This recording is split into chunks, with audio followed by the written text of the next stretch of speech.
Hello everyone, welcome in ABC chemistry. सभी NEET aspirants के लिए खुशखबरी है कि नीट की काउंसलिंग स्टार्ट हो चुकी है। आज मैं इस वीडियो के अंदर आपको नीट की काउंसलिंग से रिलेटेड कंप्लीट इंफॉर्मेशन दूंगा। तो चलिए भाई स्टार्ट करते हैं वीडियो। नीट की काउंसलिंग दो तरीके से होती है।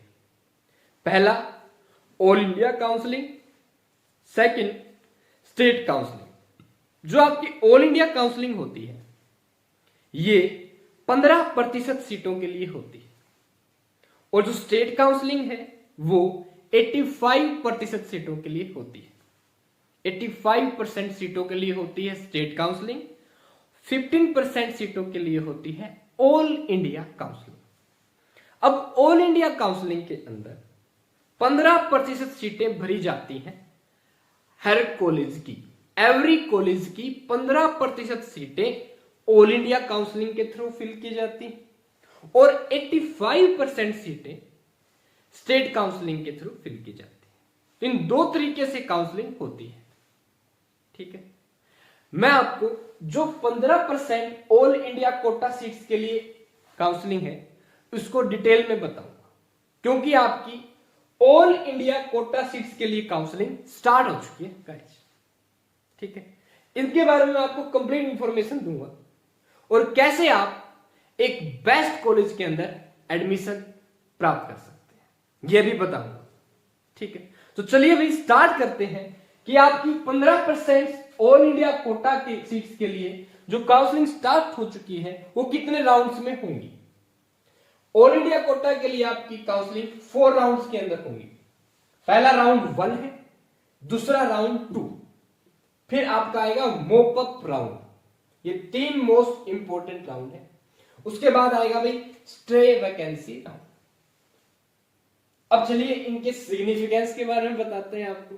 देखिए भाई, जो आपका राउंड 1 है उसकी काउंसलिंग आपकी 19 जन से स्टार्ट हो चुकी है, जिसमें आपको काउंसलिंग के दौरान क्या करना होता है।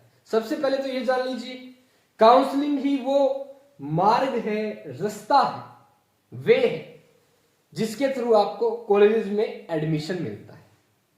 ठीक है, अब आपकी पहले राउंड की ऑल इंडिया काउंसलिंग 19 जन से स्टार्ट हो चुकी है, जिसके अंदर आपको सबसे पहले रजिस्ट्रेशन करवाना होता है, जो आपको एमसीआई की साइट पे मिल जाएगा रजिस्ट्रेशन लिंक। वहां से जाके आप रजिस्ट्रेशन फिलअप करेंगे, जिसमें आप अपनी जानकारी देंगे।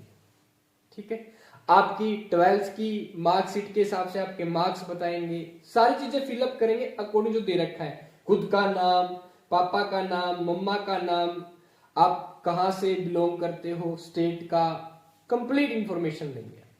ठीक है, और रिस्पेक्टिव डॉक्यूमेंट्स को भी अटैच करेंगे साथ। ठीक है, जैसे आप अपने बारे में कंप्लीट इंफॉर्मेशन दे देंगे, इसे कहते हैं रजिस्ट्रेशन। आपका रजिस्ट्रेशन हो जाएगा किसके लिए भी? ऑल इंडिया कोटा सीट्स के पहले राउंड के लिए।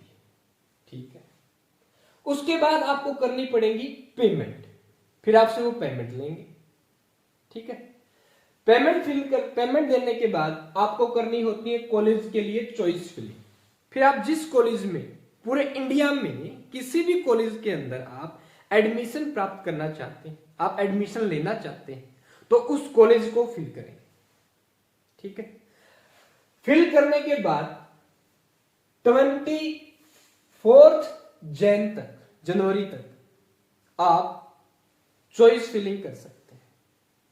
चॉइस फिलिंग के बाद चॉइस लॉक होती है। चॉइस फिलिंग आप 24 जनवरी में, 4 जनवरी को केवल 3 PM तक कर सकते हैं। आज होगी 22 जनवरी। ठीक है, 24 जनवरी के 3 PM तक आप अपनी चॉइस फिलिंग कर दीजिएगा। क्यों कि 3 PM के बाद चॉइस लॉक हो जाएगी। जो भी आपने चॉइस फिल की होगी वही चॉइस आपकी लॉक हो जाएगी। आप चॉइसेस में बदलाव नहीं कर पाएंगे, मतलब जिस कॉलेज में आप एडमिशन लेना चाहते हैं ना, आप उसको चेंज नहीं कर पाएंगे, उसी में आपका एडमिशन होगा। ठीक है, अगर आप उसके लिए एलिजिबल हैं तो।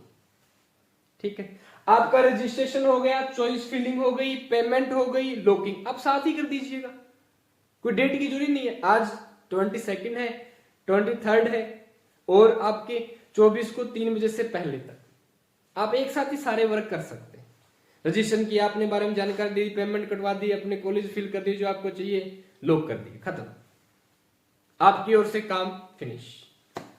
जैसे ही आप ये रजिस्ट्रेशन प्रोसेस कंप्लीट कर देंगे, अब काम स्टार्ट होगा यूनिवर्सिटी का। 2 दिन तक यूनिवर्सिटी आपका वेरिफिकेशन करेगी कि आप ही हो, आपके डॉक्यूमेंट्स हैं सबको, और अपनी लिस्ट तैयार करेगी। 2 दिन और लग जाएंगे। 4 दिनों के अंदर यूनिवर्सिटी आपका सीट अलॉटमेंट, कॉलेज की सीट अलॉटमेंट के लिए आपके लिए लेटर निकाल देगी। यानी कि 4 दिन बाद 5वें दिन आपका रिजल्ट आ जाएगा, आपको वो सीट अलॉट कर देंगे और रिजल्ट के तौर पे आपको भेजेंगे सीट अलॉटमेंट लेटर, जो आपको एमसीआई की साइट पे जहां आपने फिल किया है ना, रजिस्ट्रेशन किया है, वहीं पे आ जाएगा।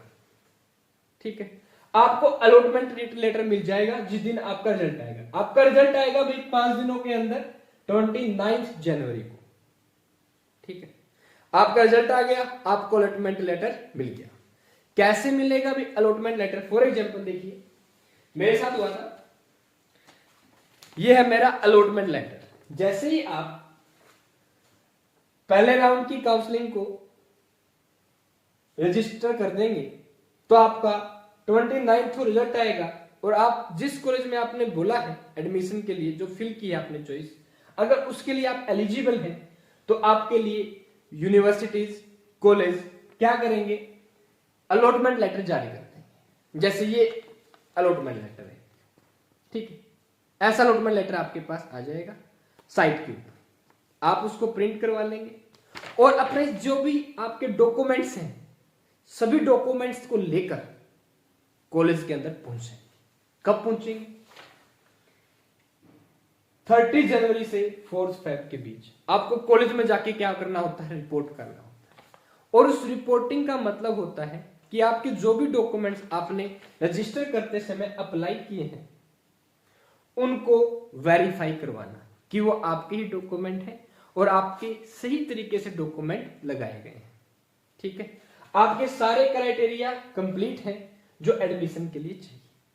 ठीक, और जो जो डॉक्यूमेंट आपको चाहिएगा वो मैं आपको नेक्स्ट वीडियो में बताऊंगा, इसलिए साथ बने रहिए भाई। जैसे ही आप 30 से लेके 4 फेब तक रजिस्टर अपना वेरिफिकेशन करवा चुके होंगे, कॉलेज में जाके रिपोर्ट कर चुके होंगे, आपको कॉलेज की सीट अलॉट हो जाएगी अगर आप एलिजिबल हैं तो। ठीक है, ये ध्यान रखिएगा। 4 फेब के बाद अगर आप 5 फेब को जाते हैं, इसका कोई बेनिफिट नहीं, वापस घर आ जाइएगा। ठीक है, और जिसको सीट जो तलाक पहुंच चुका होगा, जिसने रिपोर्ट कर दिया होगा, वो घर पे मस्ती से आएगा भाई, कॉलेज की सीट मिल चुकी है आपको, मिल चुकी है आपको। एमबीबीएस में है तो एमबीबीएस, बीडीएस है तो बीडीएस, अदर कोर्सेज के लिए तो अदर कोर्सेज के लिए, वो आपकी एबिलिटी के हिसाब से, आपकी एलिजिबिलिटी के हिसाब से। ठीक है, उसमें हम क्या कर सकते हैं, जो आपकी मेहनत आप अभी करेंगे, जिस टाइम आपने अब सपना देखा उसको अचीव करने के लिए की होगी, वो मेहनत रंग लाएगी। तो आप 4 फेब जो आपका लास्ट डेट होगा पहले राउंड की काउंसलिंग का, ठीक है, बहुतों को सीट्स मिल जाएंगी, कुछ रह जाएंगे।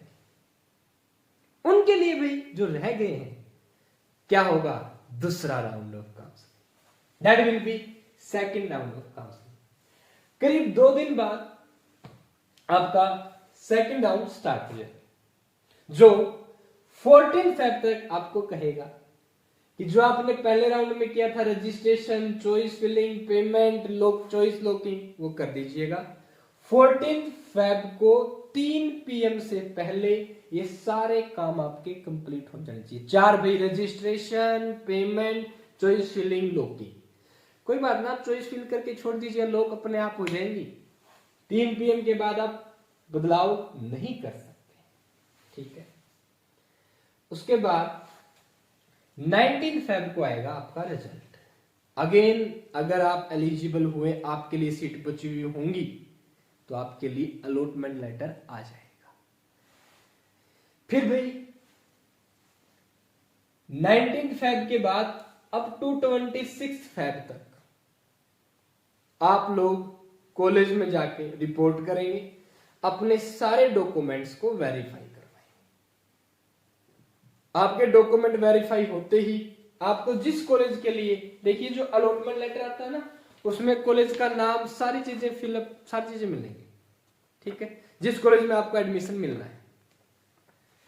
तो अलॉटमेंट लेटर से आपको जो आपने कॉलेज भर रखा है मिल जाता है, अलॉटमेंट कॉलेज में आ गया तो अब उसी कॉलेज के लिए आपका वेरिफिकेशन होगा। ऐसे नहीं कि आप सोचो वहां जाके कॉलेज चेंज कर लेंगे, ऐसा कोई प्रोसीजर नहीं है, ठीक, वही कॉलेज मिलेगा जो अलॉटमेंट लेटर में आपको अलॉट हो रखा है, ठीक है। तो भाई 26 फेब को आपको सेकेंड राउंड में कॉलेज मिल जाएगा, ठीक है।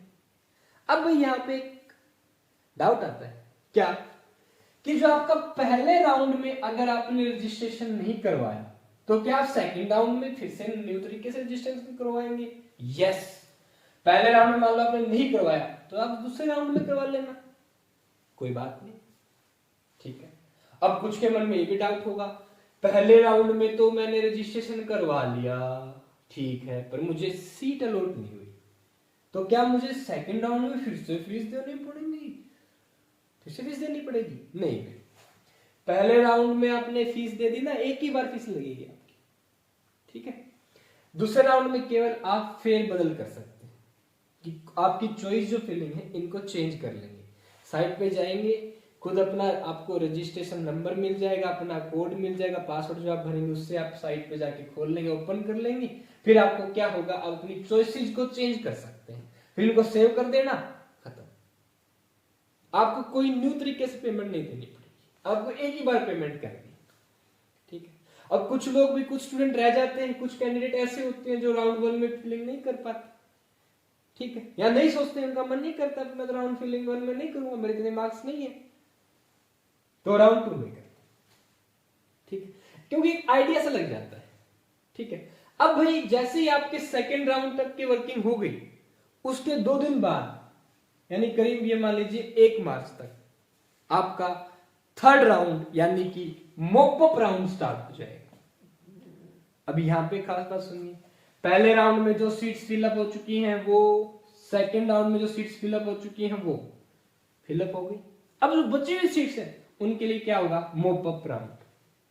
भाई मॉकअप राउंड के अंदर फिर से registration, choice filling, choice locking और पेमेंट होगी, जो 7 मार्च के 3 PM से पहले पहले आप लोगों को करवा देनी है। 1 मार्च से 7 मार्च तक, 7 मार्च तक करवा देंगे आप फिलिंग। किसके लिए, मॉकअप राउंड के। आपने 7 मार्च तक मॉकअप राउंड के लिए फिलिंग करवा दी, ठीक है, रजिस्ट्रेशन हो गया, पेमेंट हो गई, चॉइस लॉकिंग हो गई। 2 दिन तक यूनिवर्सिटी एनालाइज करेगी, आपके डॉक्यूमेंट्स वेरीफाई करेगी, आपकी लिस्ट बनेगी। अगले 2 दिन के अंदर वो आपको अलॉटमेंट लेटर सेंड कर देगी आपके साइट के ऊपर, ठीक है। जैसे ही आपका अलॉटमेंट लेटर आएगा उससे ही हम कहेंगे रिजल्ट, जो आपका 12 मार्च को आएगा, ठीक है। मॉकअप राउंड का रिजल्ट आएगा 12 मार्च, 12 मार्च के दिन आएगा। आपको अलॉटमेंट लेटर मिल जाएगा, आप देख लेंगे मुझे ये कॉलेज मिला है, यस, फिर आप इस कॉलेज के अंदर जाएंगे अपने सारे हथियार, अपने डॉक्यूमेंट्स को लेके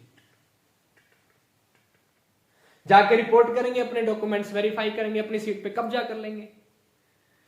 अब मेहनत के हिसाब से आपको सीट मिल जाएगी, ठीक है भाई। ये हो गया आपका मॉकअप राउंड। फिर आएगा 4th स्टे वैकेंसी राउंड। अब इसमें क्या सिस्टम है, अगेन कंफ्यूजन होंगे। मान लो मैंने पहले राउंड में रजिस्ट्रेशन नहीं करवाया, दूसरे में भी नहीं करवाया, मॉकअप राउंड में भी ऐसा रजिस्ट्रेशन नहीं करवाया, फिर बेटा कुछ नहीं होगा तुम्हारा, सीधी सी गाड़ी है। स्टे वैकेंसी राउंड के अंदर आपकी रजिस्ट्रेशन की प्रोसेस मॉकअप राउंड से अगर पहले किसी में आपने करवा दी है वही अप्लाई होगा, ठीक है। जो आप मॉकअप राउंड में रजिस्ट्रेशन करेंगे, पेमेंट देंगे, चॉइस फिलिंग करेंगे जिस किसी भी कॉलेज के लिए, वही आपकी अप्लाई होगी स्टे वैकेंसी राउंड के अंदर। इस राउंड के अंदर रजिस्ट्रेशन, पेमेंट वगैरह कोई सिस्टम नहीं है। ठीक है भाई, ध्यान रखिए। अभी यहाँ पे एक और डाउट, बोला इन दोनों में हमने रजिस्ट्रेशन नहीं करवाया है, क्या हम मोपअप राउंड में रजिस्ट्रेशन करवा सकते हैं? Yes, you can do this. Okay, तीनों प्रोसीजर रजिस्ट्रेशन, चॉइस फिलिंग और पेमेंट मोपअप राउंड में करवा दीजिएगा, पर 7 मार्च से पहले, 3 PM से पहले 7 मार्च। ठीक है भाई, और यही जो फिलिंग यहां तक आपकी करते आएंगे आप, मान लीजिए आपने पहले राउंड में करवा दिया था, तो सेकंड राउंड में आप फिलिंग चेंज कर लीजिए, थर्ड में भी चेंज कर दीजिए, कोई पैसा नहीं लगेगा अगर आपने पहले में ही करवाया होगा रजिस्ट्रेशन। तो बेटर चॉइस है कि अगर आप रजिस्ट्रेशन करवाना ही चाहते हैं अभी काउंसलिंग ऑल इंडिया कोटा की, तो स्टार्टिंग पहले राउंड से करवा लीजिएगा। ठीक है, ताकि बाकियों में तो आपको फिर कंटिन्यूटी बनाए रखनी है, बस चॉइस फिलिंग हटा दीजिएगा, चेंज कर दीजिएगा कॉलेज को, फिनिश। या मत भी कीजिएगा, एक बार आपने भर दी ना, इसमें संभाल लीजिएगा, चाहे स्टे वैकेंसी राउंड में संभाल लीजिएगा फिर। ठीक है, वही चीजें आपकी फिक्स होती हुई अपने आप लोग होती हुई आप तक पहुंच जाएंगी। अगर आप कंटिन्यूटी बनाए देखते रहेंगे तो आपकी इच्छा, वरना स्टे वैकेंसी तो पहले देख ही लेना। अब स्टे वैकेंसी कहानी कब तक होगी भाई? 22 मार्च को रिजल्ट आएगा स्टे वैकेंसी का। तो अगर आपने मान लो पहले राउंड में रजिस्ट्रेशन करके छोड़ दिया, सीधा संभाला 22 मार्च के दिन, ठीक है क्या, तो 22 मार्च को आपको अलॉटमेंट लेटर के अंदर जो भी कॉलेज दिखा वही मिलेगा। फिर मान लो आपको पहले राउंड में मिल जाता, आपने नहीं लिया, गलती कर दी आपको, अभी एक कॉलेज की सीट में बुक हो गई, खत्म हो गई, आपके लिए कोई वर्क नहीं है आपका। आप सोचो मेरे तो बहुत सारे नंबर हैं, मैंने ये करवा दिया, पहले राउंड में अगर आपने जाकर रिपोर्ट नहीं किया, आपने डॉक्यूमेंट सबमिट नहीं करवाए, समझ लीजिएगा कुछ नहीं करवाया आपने। ठीक है, अब भाई आपका स्टे वैकेंसी राउंड के अंदर 2 मार्च को रिजल्ट आ गया, 22 मार्च को, तो आपको 23 से लेकर 26 तक क्या करना, रिपोर्ट करना है। और 26 वो लास्ट दिन होगा जब तक आपका एडमिशन हो सकता है। किसके थ्रू भी? ऑल इंडिया काउंसलिंग के थ्रू। और ऑल इंडिया काउंसलिंग आपकी 15% सीटों के लिए होती है। फिनिश। उसके साथ साथ या करीब स्टे वैकेंसी राउंड के साथ साथ इसके बाद आपकी स्टार्ट होगी स्टेट काउंसलिंग। ठीक है भाई, पहले ये काउंसलिंग हो जाने दीजिए करीब करीब, या इनके साथ साथ देख लीजिए क्या स्टार्ट हो जाएगी, स्टेट काउंसलिंग। तो स्टेट काउंसलिंग में भी अप्लाई कीजिए। ठीक है, ये था भाई आपका राउंड्स का तरीका और आपकी चॉइस फिलिंग का तरीका, और साथ में आप किस राउंड तक रजिस्ट्रेशन करवा सकते हैं। ध्यान रखिएगा भाई, अगर इन तीनों में आपने रजिस्ट्रेशन नहीं करवाया ना, तो इसके लिए आप एलिजिबल नहीं होंगे, ये मोस्ट इंपोर्टेंट बात है। और अगली खास बात है, वेरिफिकेशन करवाना मस्ट है। ठीक है, बिना वेरिफिकेशन के आपको सीट अलॉट नहीं होगी, आपके सारे डॉक्यूमेंट सबमिट हो जाएंगे वहां जिस कॉलेज में आप एडमिशन लेना चाहेंगे या जो आपका अलॉटेड हुआ है। ठीक है, ओके। अब मैं आपको ये बताऊंगा 15% ऑल इंडिया कोटा सीट्स का मतलब क्या है। ठीक है भाई, ऑल इंडिया काउंसलिंग के अंदर आप पूरे इंडिया में जितने भी कॉलेज हैं उनके अंदर एडमिशन ले सकते हैं, चाहे आप किसी भी स्टेट से हो। एग्जाम्पल के तौर पे मान लीजिए मैं हरियाणा से हूं, ठीक है, मुझे PGI रोहतक वाले में एडमिशन लेना है ऑल इंडिया काउंसलिंग के थ्रू। तो वहां क्या क्या है देखिए, 200 सीटें हैं MBBS की।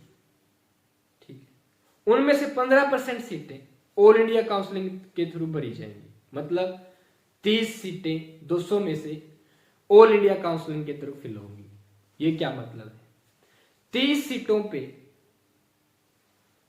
कैंडिडेट किसी भी स्टेट का हो एडमिशन ले सकता है, चाहे वो राजस्थान से हो, चाहे वो गुजरात से हो, आंध्र प्रदेश से हो, केरल से हो, ठीक है, कि अगर किसी भी स्टेट से हो आके रोहतक एडमिशन ले सकता है PGI के। ठीक, केवल 30 सीटें ही हैं, उन 30 सीटें ही, 30 सीटें हैं भी ऑल इंडिया के थ्रू। ठीक है, आके एडमिशन ले लेगा। ऐसे ही हरियाणा वाले किसी दूसरे स्टेट में ले सकते हैं, राजस्थान वाले किसी दूसरे स्टेट में ले सकते हैं। ये मतलब भी ऑल इंडिया। आप अपने स्टेट में भी ले सकते हो जिस स्टेट के आप हो, कि ये सोचेंगे अपने स्टेट में नहीं ले सकते दूसरे में लेंगे, नहीं, कहीं पे भी ले सकते हैं आप एडमिशन ऑल इंडिया कोटा के थ्रू। बस आप एलिजिबल तो होने चाहिए ना उसके लिए, ठीक है। आपकी रैंक अच्छी होनी चाहिए, मतलब लोवेस्ट रैंक होनी चाहिए, कहने का मतलब जैसे 1000, ठीक है, 15,000, 20,000, 25,000, 30,000 तक। देखिए 30,000 तक, आई थिंक 30,000 तक जिसकी रैंक है उनको ऑल इंडिया कोटा के थ्रू सीट मिलने के चांस है, ठीक है भाई।